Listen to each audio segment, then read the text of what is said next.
Rəqəmsal dünyada hər kəs texnologiyalardan yaxşı məqsədlər üçün istifadə etmir. Bəzi şəxslər özlərini müxtəlif dövlət qurumlarının və ya bankların əməkdaşı kimi təqdim edərək vətəndaşların şəxsi məlumatlarını ələ keçirir və bank hesablarındakı vəsaitləri mənimsəyirlər.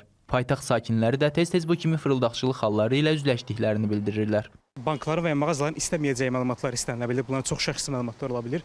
Məsələn, kartın CV nömrəsi kimi və yaxud da ki, öz valideynlərinizin doğum tarixi kimi çox transaksiya ilə gərəksiz məlumatlar istənilə bilir. Bu zaman aydın şəkildə siz fərqləndirə bilirsiniz ki, bu məhz real mağaza yox, bir fake hesabdır. Heç baxmıram. Çünki fırıldaqlar çoxdur deyənə, ona görə baxmıram o linklərə.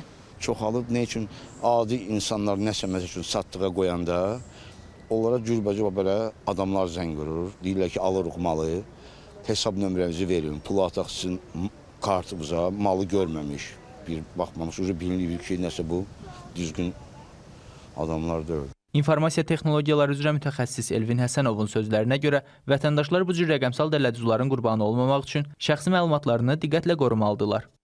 Vətəndaşları bu kimi hallardan qoruna bilməsi üçün bir neçə sadə addımları onlara tövsiyə edə bilərik ki, elektron poçt ünvanlarına daxil olduğunda spam və phishing funksiyalarını aktiv eləyə və eləcə də telefonlarında filtrləmələri aktiv eləyə bilərlər ki, tanımadıqları nömrədən SMS gəldiyi zaman onu deaktiv eləyə bilsin.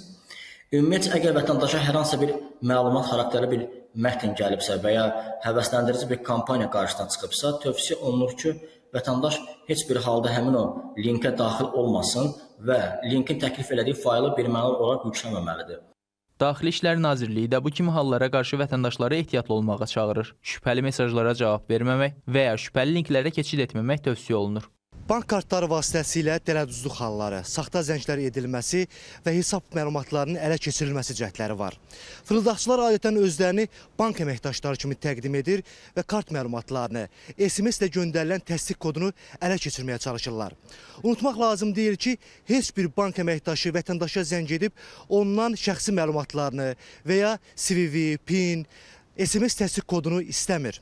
Vətəndaşlara tövsiyə olunur ki, onlar kart əməliyyatlarını daim izləməli, eyni zamanda hər hansı şübhəli vəziyyətdə yalnız bankın və ya bildiriş gələn qurumların rəsmi nömrəsi ilə əlaqə saxlamalıdırlar.